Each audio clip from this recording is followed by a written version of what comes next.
ഈശംസിയായിരിക്കും സ്തുതിയായിരിക്കട്ടെ. ഈ വർഷത്തെ ലോഗോസ് ക്വിസിനായി പഠിച്ചൊരുങ്ങുന്ന എല്ലാവർക്കും എല്ലാവിധ ആശംസകളും സ്നേഹപൂർവ്വം നേരുന്നു. ഇന്നത്തെ വീഡിയോയിൽ നമ്മൾ പഠിക്കാൻ പോകുന്നത് വിശുദ്ധ യോഹന്നാൻ്റെ സുവിശേഷം 3-ാം അധ്യായമാണ്. ഈ അധ്യായത്തിൽ ആകെ 36 വാക്യങ്ങളാണുള്ളത്.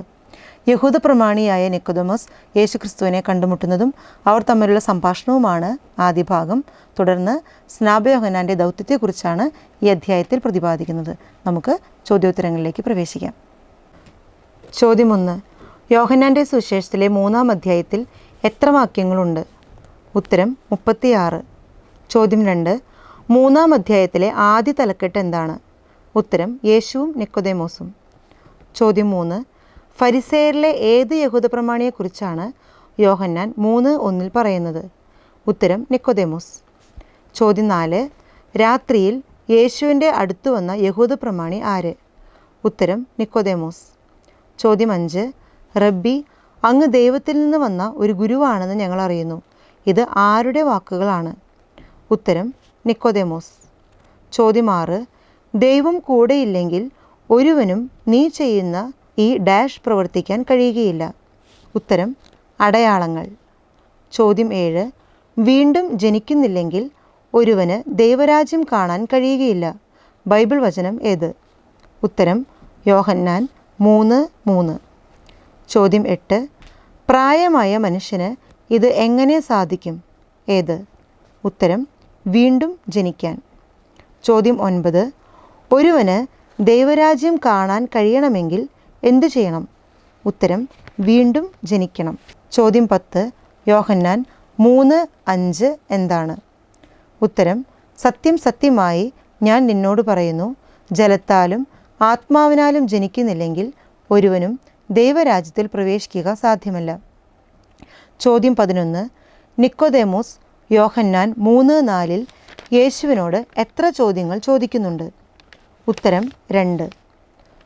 ചോദ്യം 12. നിക്കോദെമോസ് യേശുവിനോട് ചോദിച്ച രണ്ടാമത്തെ ചോദ്യം എന്ത്? ഉത്തരം അമ്മയുടെ ഉദരത്തിൽ വീണ്ടും പ്രവേശിച്ച് അവന് ജനിക്കാൻ കഴിയുമോ? ചോദ്യം 13. ഡാഷിലും ജനിക്കുന്നില്ലെങ്കിൽ ഒരുവന് ദൈവരാജ്യത്തിൽ പ്രവേശിക്കുക സാധ്യമല്ല. ഉത്തരം ജലത്താലും ആത്മാവിനാലും. ചോദ്യം 14. മാംസത്തിൽ നിന്ന് ജനിക്കുന്നത് മാംസമാണ്, ആത്മാവിൽ നിന്ന് ജനിക്കുന്നത് ആത്മാവും. അധ്യായവും വാക്യവും ഏത്? ഉത്തരം യോഹന്നാൻ 3:6. ചോദ്യം 15. മാംസത്തിൽ നിന്ന് ജനിക്കുന്നത് എന്താണ്? ഉത്തരം മാംസമാണ്. ചോദ്യം 16. ആത്മാവ് ജനിക്കുന്നത് എന്തിൽ നിന്നാണ്? ഉത്തരം ആത്മാവിൽ നിന്ന്. ചോദ്യം 17. ഞാൻ പറഞ്ഞതുകൊണ്ട് നിങ്ങൾ വിസ്മയിക്കേണ്ട. എന്ത് പറഞ്ഞതുകൊണ്ട്? ഉത്തരം നിങ്ങൾ വീണ്ടും ജനിക്കണം എന്ന് ഞാൻ പറഞ്ഞതുകൊണ്ട്. ചോദ്യം 18. വീണ്ടും ജനിക്കുന്നില്ലെങ്കിൽ എന്നതിൻ്റെ ഗ്രീക്ക് മൂലം എന്താണ്? ഉത്തരം ഉന്നതത്തിൽ നിന്ന് ജനിക്കുന്നില്ലെങ്കിൽ. ചോദ്യം 19. അതിനെ ഇഷ്ടമുള്ളിടത്തേക്ക് വീശുന്നത് എന്ത്? ഉത്തരം കാറ്റ്. ചോദ്യം 20. അത് എവിടെ നിന്ന് വരുന്നെന്നോ എവിടേക്ക് പോകുന്നുവെന്നോ അറിയുന്നില്ല. ഏത്? ഉത്തരം കാറ്റ്. ചോദ്യം 21. ഇതെല്ലാം എങ്ങനെ സംഭവിക്കുമെന്ന് യേശുവിനോട് ചോദിച്ചത് ആരാണ്? ഉത്തരം നിക്കോദെമോസ്. ചോദ്യം 22. ആത്മാവിൽ നിന്ന് ജനിക്കുന്ന ഏവനും ഏതുപോലെയാണ്? ഉത്തരം കാറ്റ് എവിടെ നിന്ന് വരുന്നെന്നോ എവിടേക്ക് പോകുന്നുവെന്നോ അറിയാത്തതുപോലെ. ചോദ്യം 23. നീ ഇസ്രായേലിൻ്റെ ഗുരുവല്ലേ, എന്നിട്ടും ഇക്കാര്യമൊന്നും മനസ്സിലാകുന്നില്ലേ എന്ന് യേശു ആരോട് ചോദിച്ചു? ഉത്തരം നിക്കോദെമോസിനോട്. ചോദ്യം 24. ഞങ്ങൾ ഡാഷിനെ പറ്റി സംസാരിക്കുന്നു, ഡാഷിനെ പറ്റി സാക്ഷ്യപ്പെടുത്തുന്നു. ഉത്തരം അറിയുന്നവയെപ്പറ്റി, കണ്ടവയെപ്പറ്റി. ചോദ്യം 25. ഞങ്ങൾ അറിയുന്നവയെപ്പറ്റി സംസാരിക്കുന്നു, കണ്ടവയെപ്പറ്റി സാക്ഷ്യപ്പെടുത്തുന്നു. എന്നിട്ടും ഞങ്ങളുടെ ഡാഷ് നിങ്ങൾ സ്വീകരിക്കുന്നില്ല. ഉത്തരം സാക്ഷ്യം. ചോദ്യം 26. യോഹന്നാൻ 3:12 ഭൗമിക കാര്യങ്ങളെ എന്തുമായിട്ടാണ് താരതമ്യം ചെയ്യുന്നത്? ഉത്തരം സ്വർഗീയ കാര്യങ്ങൾ. ചോദ്യം 27. സ്വർഗീയ കാര്യങ്ങൾ പറഞ്ഞാൽ വിശ്വസിക്കണമെങ്കിൽ എന്തു വേണം? ഉത്തരം ഭൗമിക കാര്യങ്ങളെപ്പറ്റി പറഞ്ഞത് വിശ്വസിക്കണം. ചോദ്യം 28. മനുഷ്യപുത്രൻ എവിടെ നിന്നാണ് ഇറങ്ങി വന്നത്? ഉത്തരം സ്വർഗത്തിൽ നിന്ന്. ചോദ്യം 29. സ്വർഗത്തിൽ നിന്ന് ഇറങ്ങി വന്ന ഡാഷ് അല്ലാതെ മറ്റാരും ഇതുവരെ സ്വർഗത്തിൽ കയറിയിട്ടില്ല. ഉത്തരം മനുഷ്യപുത്രൻ. ചോദ്യം 30. എന്തിനു വേണ്ടിയാണ് മനുഷ്യപുത്രൻ ഉയിർപ്പിക്കപ്പെടേണ്ടത്? ഉത്തരം തന്നിൽ വിശ്വസിക്കുന്നവന് നിത്യജീവൻ ഉണ്ടാകേണ്ടതിന്. ചോദ്യം 31. മരുഭൂമിയിൽ സർപ്പത്തെ ഉയർത്തിയത് ആരാണ്? ഉത്തരം മോശ. ചോദ്യം 32. മോശ മരുഭൂമിയിൽ ഉയർത്തിയതുപോലെ ആര് ഉയർത്തപ്പെടേണ്ടിയിരിക്കുന്നു? ഉത്തരം മനുഷ്യപുത്രൻ. ചോദ്യം 33. മോശ എവിടെയാണ് സർപ്പത്തെ ഉയർത്തിയത്? ഉത്തരം മരുഭൂമിയിൽ. ചോദ്യം 35. തൻ്റെ ഏകജാതനെ നൽകാൻ തക്ക വിധം ദൈവം ലോകത്തെ അത്രമാത്രം സ്നേഹിച്ചു. വചനഭാഗം ഏത്? ഉത്തരം യോഹന്നാൻ 3:16. ചോദ്യം 36. ആര് നശിച്ചു പോകാതെ നിത്യജീവൻ പ്രാപിക്കുന്നതിന് വേണ്ടി തൻ്റെ ഏകജാതനെ നൽകാൻ തക്ക വിധം ദൈവം ലോകത്തെ അത്രമാത്രം സ്നേഹിച്ചു? ഉത്തരം അവനിൽ വിശ്വസിക്കുന്ന ഏവനും. ചോദ്യം 37.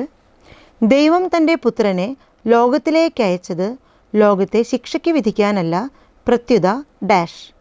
ഉത്തരം അവൻ വഴി ലോകം രക്ഷ പ്രാപിക്കാനാണ്. ചോദ്യം 38. ആരാണ് നേരത്തെ തന്നെ ശിക്ഷയ്ക്ക് വിധിക്കപ്പെട്ടിരിക്കുന്നത്? ഉത്തരം ദൈവത്തിൻ്റെ ഏകജാതൻ്റെ നാമത്തിൽ വിശ്വസിക്കാത്തവർ. ചോദ്യം 39. ദൈവം തൻ്റെ പുത്രനെ ലോകത്തിലേക്ക് അയച്ചത് എന്തിനു വേണ്ടിയല്ല എന്നാണ് യോഹന്നാൻ 3:17 പറയുന്നത്? ഉത്തരം ലോകത്തെ ശിക്ഷയ്ക്ക് വിധിക്കാനല്ല എന്ന്. ചോദ്യം 40. അവനിൽ വിശ്വസിക്കുന്ന ഒരുവനും ഡാഷിന് വിധിക്കപ്പെടുന്നില്ല. ഉത്തരം ശിക്ഷയ്ക്ക്. ചോദ്യം 41. പ്രകാശം ലോകത്തിലേക്ക് വന്നിട്ടും മനുഷ്യർ പ്രകാശത്തേക്കാൾ ഡാഷിനെ സ്നേഹിച്ചു. ഉത്തരം അന്ധകാരത്തെ. ചോദ്യം 42. മനുഷ്യർ പ്രകാശത്തേക്കാൾ അധികമായി അന്ധകാരത്തെ സ്നേഹിക്കാൻ കാരണമെന്ത്? ഉത്തരം അവരുടെ പ്രവൃത്തികൾ തിന്മ നിറഞ്ഞതായിരുന്നു. ചോദ്യം 43. എന്ത് പ്രവർത്തിക്കുന്നവനാണ് പ്രകാശത്തെ വെറുക്കുന്നത്? ഉത്തരം തിന്മ. ചോദ്യം 44. തിന്മ പ്രവർത്തിക്കുന്നവൻ എന്തിനെയാണ് വെറുക്കുന്നത്? ഉത്തരം പ്രകാശത്തെ. ചോദ്യം 45. തിന്മ പ്രവർത്തിക്കുന്നവർ വെളിച്ചത്ത് വരാതിരിക്കുന്നത് എന്തുകൊണ്ട്? ഉത്തരം അവരുടെ പ്രവൃത്തികൾ വെളിപ്പെടാതിരിക്കുന്നതിന് വേണ്ടി. ചോദ്യം 46. ഡാഷ് വെളിച്ചത്തിലേക്ക് വരുന്നു. ഉത്തരം സത്യം പ്രവർത്തിക്കുന്നവൻ. ചോദ്യം 47. ഒരുവൻ്റെ പ്രവൃത്തി ദൈവ ഐക്യത്തിൽ ചെയ്യുന്നവയാണെന്ന് എങ്ങനെ പറയാം? ഉത്തരം സത്യം പ്രവർത്തിക്കുന്നത് വഴി. ചോദ്യം 48. യോഹന്നാൻ 3-ാം അധ്യായത്തിലെ 2-ാമത്തെ തലക്കെട്ട് എന്താണ്? ഉത്തരം സ്നാപകൻ്റെ ദൗത്യം. ചോദ്യം 49. യോഹന്നാൻ 3:14 പഴയ നിയമഭാഗം മോശയുമായി ബന്ധപ്പെട്ടത് എന്താണ്? ഉത്തരം സംഖ്യ 21:9. ചോദ്യം 50. യേശുവും നിക്കോദേമോസും സംസാരിച്ചതിന് ശേഷം യേശുവും ശിഷ്യന്മാരും എവിടേക്കാണ് പോയത്? ഉത്തരം യൂദയാ ദേശത്തേക്ക്. ചോദ്യം 51. യേശു എവിടെ വച്ചാണ് സ്നാനം നൽകിയത്? ഉത്തരം യൂദയാ ദേശത്ത് വെച്ച്. ചോദ്യം 52. യേശു യൂദയാ ദേശത്ത് ആരോടൊത്ത് താമസിച്ചാണ് സ്നാനം നൽകിയത്? ഉത്തരം ശിഷ്യന്മാരോടൊത്ത്. ചോദ്യം 53. യോഹന്നാൻ എവിടെയാണ് സ്നാനം നൽകിയിരുന്നത്? ഉത്തരം സാലിമിനടുത്തുള്ള ഏനോനിൽ. ചോദ്യം 54. ആളുകൾ അവൻ്റെ അടുത്ത് വന്ന് സ്നാനം സ്വീകരിച്ചിരുന്നു. ആരുടെ അടുത്ത്? ഉത്തരം സ്നാപക യോഹന്നാൻ്റെ. ചോദ്യം 55. യോഹന്നാൻ്റെ എന്തിനെക്കുറിച്ചാണ് തർക്കമുണ്ടായത്? ഉത്തരം ശുദ്ധീകരണത്തെപ്പറ്റി. ചോദ്യം 56. ശുദ്ധീകരണത്തെപ്പറ്റി യോഹന്നാൻ്റെ ശിഷ്യന്മാർ ആരുമായാണ് തർക്കിച്ചത്? ഉത്തരം ഒരു യഹൂദനുമായി. ചോദ്യം 57. ഗുരു, ജോർദാൻ്റെ അക്കരെ നിന്നോട് കൂടെ ഉണ്ടായിരുന്നവൻ നീ ആരെപ്പറ്റി സാക്ഷ്യപ്പെടുത്തിയോ അവൻ ഇതാ ഇവിടെ സ്നാനം നൽകുന്നുവെന്ന് ആരോട് പറഞ്ഞു? ഉത്തരം യോഹന്നാൻ്റെ ശിഷ്യന്മാർ യോഹന്നാനോട്. ചോദ്യം 58. എല്ലാവരും അവൻ്റെ അടുത്തേക്ക് പോവുകയാണ്. ആരുടെ അടുത്തേക്ക്? ഉത്തരം യേശുവിൻ്റെ. ചോദ്യം 59. എവിടെ നിന്നും നൽകപ്പെടുന്നില്ലെങ്കിൽ ആർക്കും ഒന്നും സ്വീകരിക്കാൻ സാധിക്കുകയില്ല എന്നാണ് യോഹന്നാൻ പ്രതിവചിച്ചത്? ഉത്തരം സ്വർഗത്തിൽ നിന്ന്. ചോദ്യം 60. ഞാൻ ക്രിസ്തുവല്ല പിന്നെ ആരെന്നാണ് യോഹന്നാൻ പറഞ്ഞത്? ഉത്തരം അവനു മുൻപേ അയക്കപ്പെട്ടവൻ. ചോദ്യം 61. ആരാണ് മണവാളൻ? ഉത്തരം മണവാട്ടിയുള്ളവൻ. ചോദ്യം 62. മണവാളനെ ശ്രവിക്കുന്നവൻ ആര്? ഉത്തരം സ്നേഹിതൻ. ചോദ്യം 63. അടുത്തുനിന്ന് മണവാളിനെ ശ്രവിക്കുന്ന സ്നേഹിതൻ എന്തിലാണ് സന്തോഷിക്കുന്നത്? ഉത്തരം അവൻ്റെ സ്വരത്തിൽ. ചോദ്യം 64. എൻ്റെ ഈ സന്തോഷം ഇപ്പോൾ പൂർണ്ണമായിരിക്കുന്നു വചനഭാഗം ഏത്? ഉത്തരം യോഹന്നാൻ 3:29. ചോദ്യം 65. യോഹന്നാൻ 3:30 എന്താണ്? ഉത്തരം അവൻ വളരുകയും ഞാൻ കുറയുകയും വേണം. ചോദ്യം 66. ആരാണ് എല്ലാവർക്കും ഉപരിയായവൻ? ഉത്തരം ഉന്നതത്തിൽ നിന്ന് വരുന്നവൻ. ചോദ്യം 67. ഭൂമിയിൽ നിന്നുള്ളവൻ ആരുടേതാണ്? ഉത്തരം ഭൂമിയുടേതാണ്. ചോദ്യം 68. ഭൗമിക കാര്യങ്ങൾ സംസാരിക്കുന്നത് ആരാണ്? ഉത്തരം ഭൂമിയിൽ നിന്നുള്ളവൻ. ചോദ്യം 69. കാണുകയും കേൾക്കുകയും ചെയ്തതിനെപ്പറ്റി സാക്ഷ്യപ്പെടുത്തുന്നവൻ ആരാണ്? ഉത്തരം സ്വർഗത്തിൽ നിന്ന് വരുന്നവൻ. ചോദ്യം 70. ആരുടെ സാക്ഷ്യമാണ് ആരും സ്വീകരിക്കാത്തത്? ഉത്തരം സ്വർഗത്തിൽ നിന്ന് വരുന്നവൻ്റെ.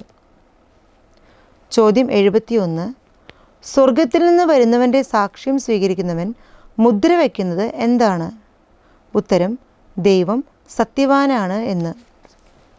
ചോദ്യം 72.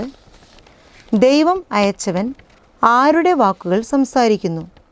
ഉത്തരം ദൈവത്തിൻ്റെ. ചോദ്യം 73. ദൈവത്തിൻ്റെ വാക്കുകൾ സംസാരിക്കുന്നത് ആരാണ്? ഉത്തരം ദൈവം അയച്ചവൻ. ചോദ്യം 74. ദൈവം എന്താണ് അളക്കാതെ കൊടുക്കുന്നത്? ഉത്തരം ആത്മാവിനെ. ചോദ്യം 75. പുത്രനെ സ്നേഹിക്കുന്നത് ആരാണ്?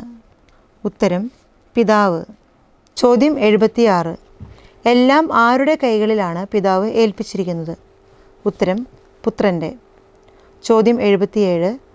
പുത്രനിൽ വിശ്വസിക്കുന്നവന് എന്ത് ലഭിക്കുന്നു? ഉത്തരം നിത്യജീവൻ. ചോദ്യം 78. പുത്രനെ അനുസരിക്കാത്തവൻ ദർശിക്കാത്തത് എന്ത്? ഉത്തരം ജീവൻ. ചോദ്യം 79. പുത്രനെ അനുസരിക്കാത്തവൻ്റെ മേൽ ഡാഷ് ഉണ്ട്? ഉത്തരം ദൈവകോപം. ചോദ്യം 80.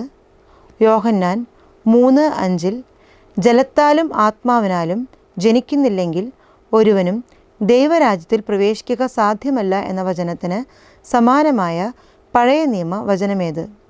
ഉത്തരം എസെക്കിയേൽ 36:25. സ്നേഹമുള്ളവരെ, നമുക്കെല്ലാവർക്കും ഈ ചോദ്യോത്തരങ്ങൾ ഏറ്റവും നന്നായി പഠിച്ചൊരുങ്ങാം. എല്ലാവർക്കും എല്ലാവിധ ആശംസകളും പ്രാർത്ഥനകളും. Thank you.